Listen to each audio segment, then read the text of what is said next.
Hello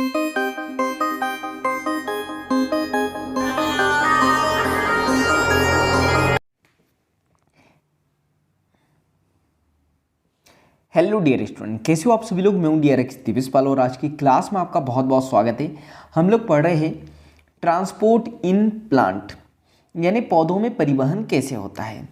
तो अगर आपने पहले की क्लासेस नहीं देखी है तो आप जाके देख सकते हो, और अगर आपने पहले ही क्लास देखी होंगी तो आपको पता होगा कि आज का जो हमारा टॉपिक है वो है सक्रिय परिवहन, यानी कि एक्टिव ट्रांसपोर्ट। हम लोग पिछली क्लासेस में जो है पैसिव ट्रांसपोर्ट पढ़ चुके हैं, तो उसकी वीडियो आप जाके देख सकते हो। आज हम लोग यहाँ पे पढ़ने वाले हैं आज की क्लास में सक्रिय परिवहन। सक्रिय परिवहन यानी कि एक्टिव ट्रांसपोर्ट, ठीक है। एक्टिव ट्रांसपोर्ट क्या होता है? अपहिल ट्रांसपोर्ट, क्लियर है। अप का मतलब क्या होता है? ऊपर चढ़ना, ठीक है। ऊपर अगर कोई चीज़ जाएगी तो क्या एनर्जी लगेगी? जी बिल्कुल लगेगी। मैंने पहले ही बताया आपको कि सक्रिय परिवहन वो होता है जहाँ क्या होता है, जहाँ एनर्जी रिक्वायर्ड होती है, जहाँ एनर्जी लगती है, क्लियर है। तो ये याद रखना है आपको कि सक्रिय परिवहन में एनर्जी लगती है। इसके बाद हम लोग यहाँ पे बात करते हैं, तो आगे देखते हैं। यहाँ पे जो गति होंगी, ठीक है, यहाँ पे जो मॉलिक्यूल की गति होंगी वो कैसी होंगी? अधिकतम। सो 1 मिनट, ये अधिकतम होंगी। यहाँ पे सभी प्रोटीन का प्रयोग हो या फिर वह संतृप्त ही क्यों ना हो, ठीक है। यहाँ पे जो अधिकतम परिवहन होगा सभी प्रोटीनों का प्रयोग होगा, जितने भी प्रोटीन है, या फिर वो संतृप्त ही क्यों ना हो। संतृप्त का मतलब क्या होता है? सैचुरेटेड, या आप डिजॉल्व समझ सकते हो। आने वाली क्लासेस में इसको डिटेल में समझोगे, और केमिस्ट्री में भी समझ चुके होंगे आप, जैसे सैचुरेटेड फैट और non saturated fat. Saturated fat क्या होता है? यानी संतृप्त वसा जो बॉडी में डिजॉल्व हो जाती है, घुल जाती है। और अनसैचुरेटेड क्या होते हैं? जो घुलते नहीं है, क्लियर है। तो ये चाहे वो सैचुरेटेड ही क्यों ना हो, वो यहाँ पे घुल जाएगा। चलो अब हम लोग यहाँ पे बात करते हैं कि यहाँ पे क्या होता है परिवहन। इससे पहले हम लोग देख चुके थे कि जो पैसिव ट्रांसपोर्ट है यानी कि विसरण है, और परासरण हम लोगों ने देखा था, वो क्या था? High concentration to low concentration, clear है। लेकिन ये याद रखना, यहाँ पे तो एनर्जी लगेगी, और एनर्जी इसलिए लग रही है क्योंकि ये जो परिवहन होता है ये अगेंस्ट कॉन्सेंट्रेशन ग्रेडियंट होता है, यानी कि सांद्रण प्रवणता के विरुद्ध होता है। यानी कि ऊपर चढ़ना है, क्लियर है, मतलब अपोजिट चढ़ना है, तो यहाँ पे एनर्जी लगेंगी ही लगेंगी, यानी अगेंस्ट काम करेगा ये। देखो कॉन्सेंट्रेशन ग्रेडियंट यानी यहाँ पे हाई टू लो, और इसका अगेंस्ट यानी कि लो टू हाई हम लोग यहाँ पे आएंगे, ठीक है। तो यहाँ पे जब मॉलिक्यूल जाएगा, कैसे जाएगा? लो कॉन्सेंट्रेशन टू कहाँ जाएगा? हाई कॉन्सेंट्रेशन, यानी कम सांद्रता से कहाँ जाएगा? ये अधिक सांद्रता की ओर ये जाएगा, क्लियर है यहाँ तक के। तो हम लोग बात करते हैं, ये जैसे ही जाएगा तो जाने के लिए क्या लगेंगे? एटीपी लगेंगी। मोस्ट इंपॉर्टेंट आपको यही याद रखना है। एटीपी क्यों लगेंगी? क्योंकि सक्रिय परिवहन के द्वारा हो रहा है। तो जैसे ही ये यहाँ से आएगा तो ये जो प्रोटीन है, क्लियर है, या इसको एंजाइम हम लोग कह सकते हैं, ये कुछ एंजाइम है जो यहाँ पे 1 मिनट, यहाँ पे ये कुछ एंजाइम है, क्लियर है, जो इनहिबिटर है। इनहिबिटर का मतलब क्या होता है? ये रोकते हैं, क्लियर है, चीज़ों को रोकते हैं। तो जैसे ही मॉलिक्यूल यहाँ जाएगा तो ये सेंसिटिव हो जाएंगे, संवेदनशील हो जाएंगे, और जो प्रोटीन की साइड चेन होंगी उससे क्या कर लेंगे? रिएक्ट कर लेंगे, और मॉलिक्यूल यहाँ से यहाँ आ जाएगा, क्लियर है। किसकी मदद से? प्रोटीन, ये जो प्रोटीन है प्रोटीन पंप की मदद से, क्लियर है यहाँ तक के। तो ये याद रखना है, दो चीज़ आपको यहाँ पे याद रखना है कि यहाँ पे एनर्जी लगेगी, और दूसरा यहाँ पे प्रोटीन मदद करेगा।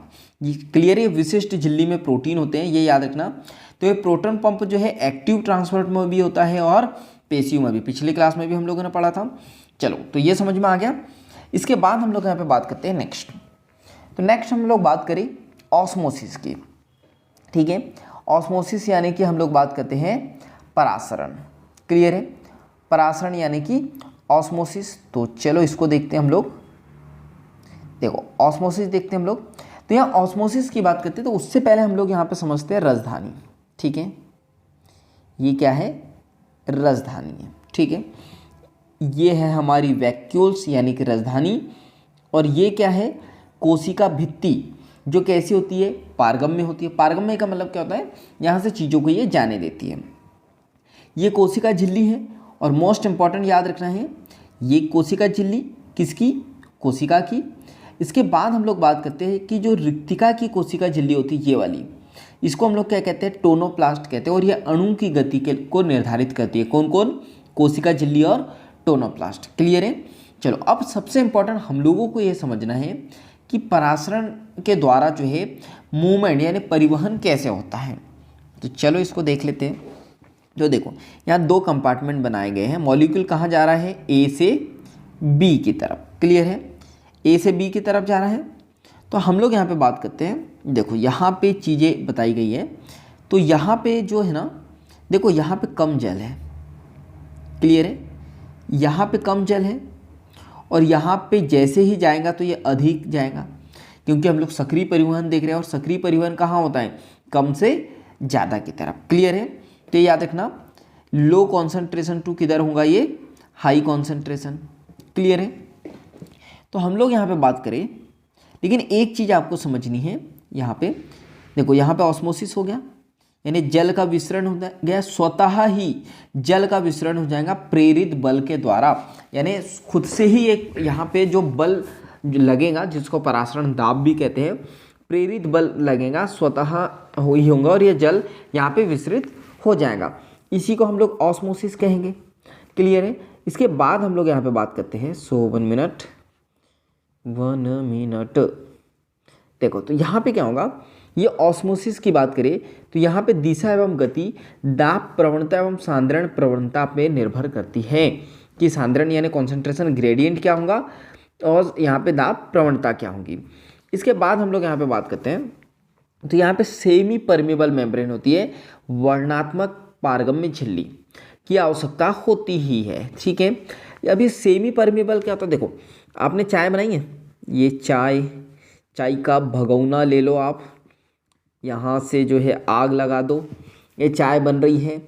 और चाय बनने के बाद में ये एक कप ले लेते हैं। ठीक है। अब चाय को क्या डायरेक्ट डालोगे, नहीं, आप लोगे छलनी।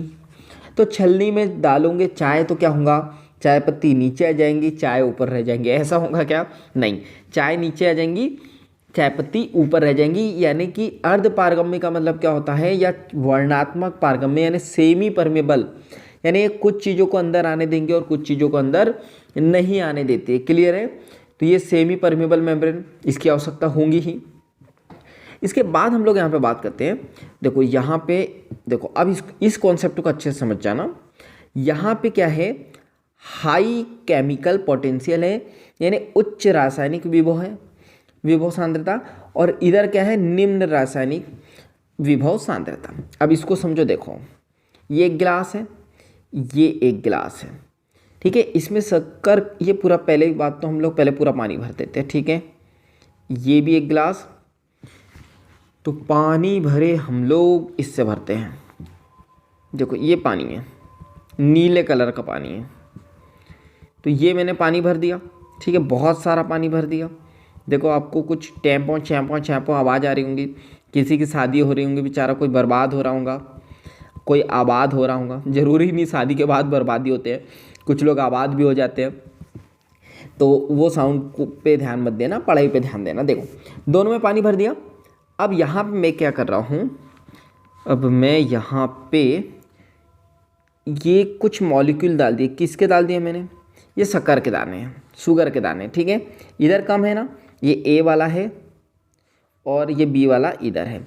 इधर ज़्यादा है तो ये शुगर के दाने बहुत सारे डाल दिए। ठीक है। अब मुझे बताओ जल्दी कौन घुलेगा, कौन सा पानी किसको घोल देगा, ये वाला जल्दी घुल जाएगा, दाने कम है और इसमें लगेगा टाइम। यानी कि जो शुगर है उसको आप केमिकल बोलो, केमिकल होता ही है उसमें। तो हम लोग यहाँ पे बात करते हैं, यहाँ पे हाई केमिकल पोटेंशियल है और यहाँ पे निम्न रासायनिक विभव है। अब फिर कंफ्यूज कर दिया मैंने शायद आपको। चलो इसको मैं समझाता हूँ। मतलब यहाँ पे ये केमिकल मानो आप इसको। ठीक है। ये तो यहाँ पे हम लोग बात करते हैं, ये जो शुगर है इसके घुलने की प्रोबेबिलिटी क्या है, ज़्यादा है। तो ये याद रखना, यहाँ पे हाई केमिकल पोटेंशियल है, यहाँ पे घुलने की प्रोबेबिलिटी कम है क्योंकि बहुत सारी शुगर है। क्लियर है। तो याद रखना यहाँ पे केमिकल विभव क्या है, वो कम है। क्लियर है, यानी उम्मीद कम है घुलने की।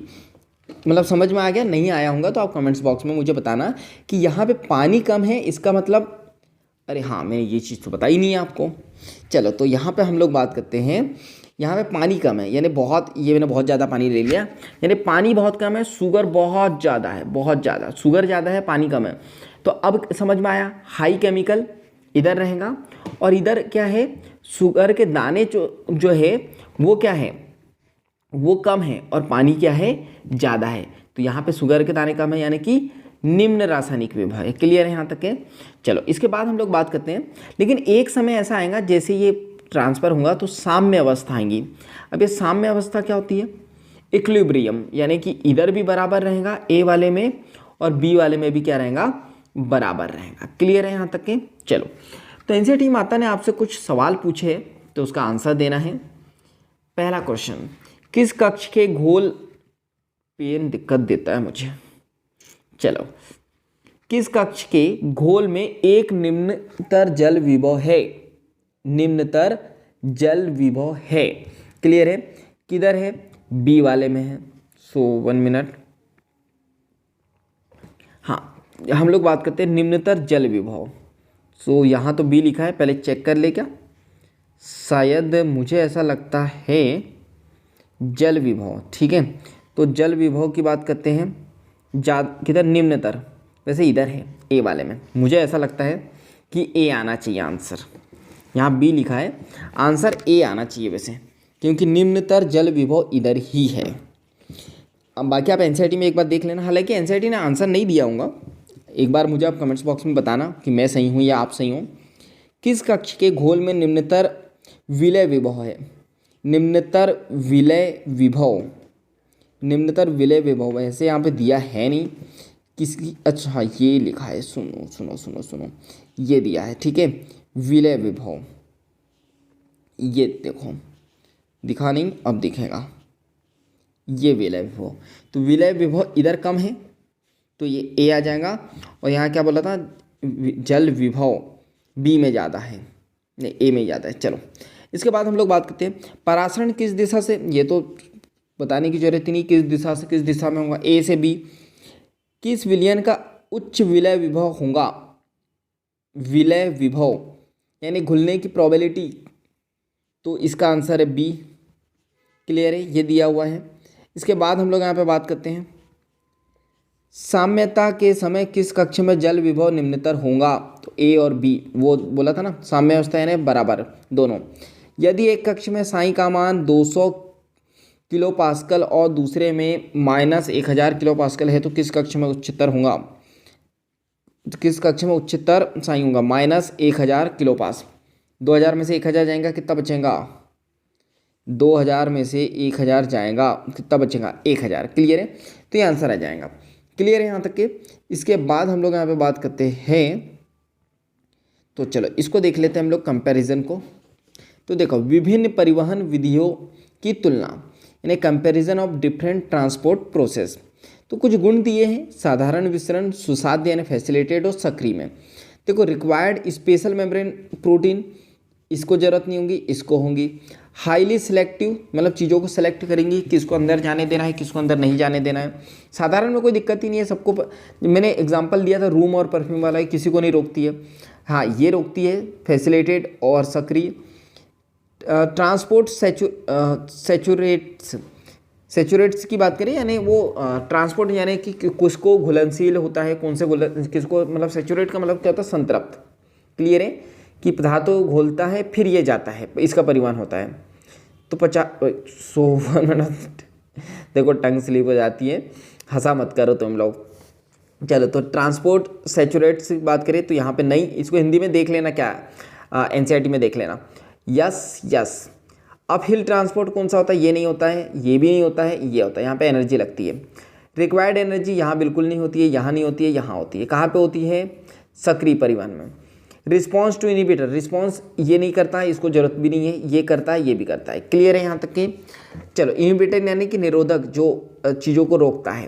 क्लियर है, तो ये टेबल एनसीईआरटी ने दिया हुआ है, तो आप जाके देख सकते हो। और अगली क्लास में हम लोग देखेंगे प्लांट वाटर रिलेशनशिप। यानी वाटर और प्लांट का क्या रिलेशन है, क्या संबंध है। ठीक है, तो अगली क्लास में देखेंगे हम लोग। तो जल्दी से जो है वीडियो को लाइक कर दो, कमेंट्स करके बताओ मुझे कि इस वीडियो से क्या सीखा आपने, वीडियो यूज़फुल है या नहीं है। अगर है तो आपको यस लिख देना है, और इस वीडियो को ज़्यादा से ज़्यादा शेयर कर देना है, क्योंकि जब हम दूसरों की हेल्प करते हैं तो ये नेचर हमारी हेल्प करता है। चैनल पे नए हो तो जल्दी से सब्सक्राइब कर दो और बेल आइकन को दबा दो, ताकि ऐसे वैल्यूबल वीडियो की नोटिफिकेशन सबसे पहले आपको मिलते रहे। तो बाकी हम लोग मिलेंगे नेक्स्ट क्लास में इस तरह हंसते हुए, मुस्कुराते हुए और कुछ नया नया सीखते हुए। जब तक के लिए thank you, bye bye and go for success.